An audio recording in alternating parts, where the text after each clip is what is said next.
kata kualat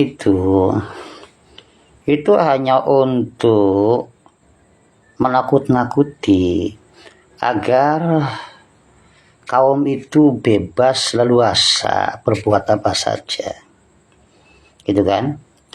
Sehingga ketika dia berbuat tidak bagus, gitu loh, kita itu takut itu untuk menentang atau untuk lari dari mereka.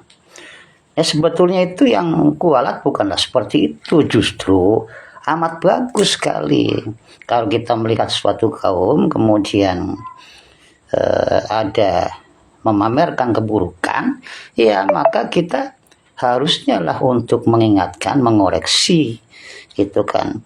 Atau kalau nggak bisa ya menghindar sejauh-jauhnya, gitu. Justru itu baik.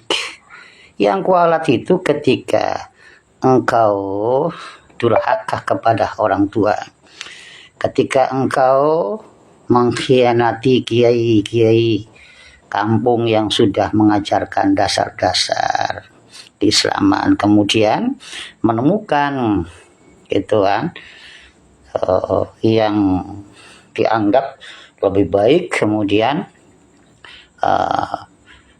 tidak mau bersyukur kepada kiai yang sudah mengajarkan dasar agama kepadamu, bahkan mengabaikannya, sudah berketemu dengan oknum Habib yang dianggapnya itu luar biasa bisa menjamin surga dan sebagainya.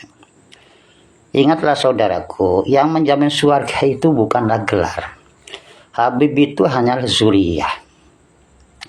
Jadi mereka-mereka juga bisa ya kena durhaka, kena kualat, bahkan kena murka Nabi, bahkan ke neraka.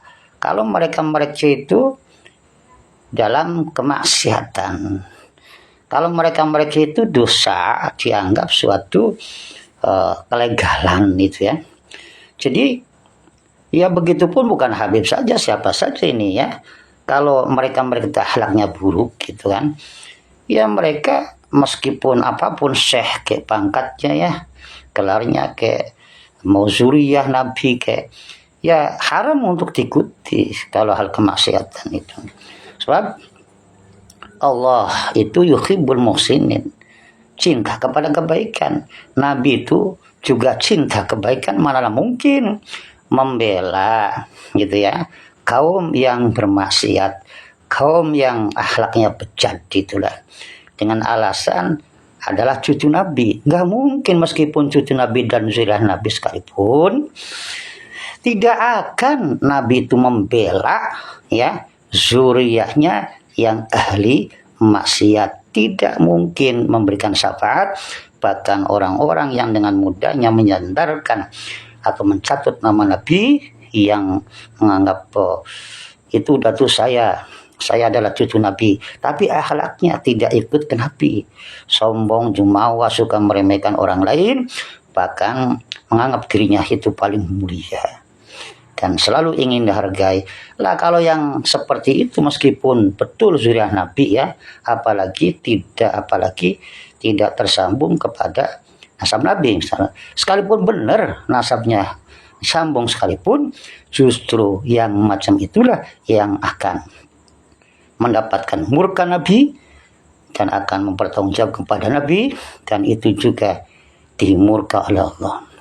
Hidupnya ya orang macam itulah yang akan menerima kualat dan bisa saja su'ul khotimah.